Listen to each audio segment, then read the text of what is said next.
The NFL likes to get a head start on the playoffs. If possible, the league will reserve the final Sunday night slot of the regular season finale for a winner-take-all game.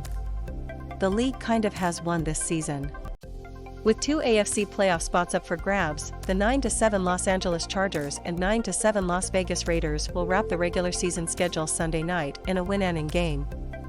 But an upset loss by the Indianapolis Colts earlier in the day could set up a long shot, yet fascinating scenario. The NFL opened the door to disaster by scheduling the Raiders and Chargers on Sunday night. Katelyn Mulcahy / Getty Images. Jags win could incentivize Chargers, Raiders to collude, kind of.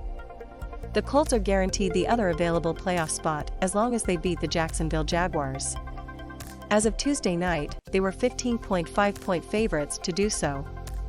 It's as close as it gets to a lock in the NFL. But this is pro football, where an oblong ball takes funny bounces and strange things happen. In the unlikely event the Jaguars pull off the upset, the Raiders and Chargers will face a fascinating scenario. In that case, both teams are guaranteed a playoff berth if they tie. However, the Raiders won't need a tie or a win if both the Jaguars beat the Colts and the Baltimore Ravens beat or tie the Pittsburgh Steelers. They'd still make the playoffs with a loss in that scenario. But if Pittsburgh and Jacksonville win, both the Raiders and the Chargers will need at least a tie to advance the playoffs, with both of them advancing in the event of said tie. So, what to do? Some folks have floated the idea that both teams just take turns taking knees for 70 minutes in this scenario. This, of course, is absurd, even if it amounts to optimal strategy. Two teams openly colluding on primetime national TV for an entire game would add up to a massive sports scandal. NFL integrity, TV ratings and gambling outcomes would be at stake.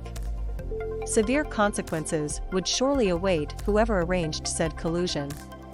Chargers head coach Brandon Staley shot the ridiculous idea down while speaking with the Rich Eisen show on Tuesday. Story continues. I think we all respect the game and the integrity of the game far too much to be complicit in something like that. We're going to do everything we can to win this game. What if the game is actually tied near the end? But what happens if the game plays out and it's tied, say, 24-24, and one team has the ball near midfield in the final minute of overtime? That's where things realistically get interesting. Does the team with the ball play aggressively and try to score? Or does it lay back with a wink and a nod to the opposing sideline? The worst-case scenario of playing aggressively on offense would add up to disaster for the loser. A turnover that leads to points for the opposition when a tie would secure a playoff spot would spell calamitous headlines for the losing coach. So, again, in that case, what's a coach to do? The Colts can make this all moot by doing what's expected during the afternoon on Sunday. But if the Jaguars win? Stay tuned.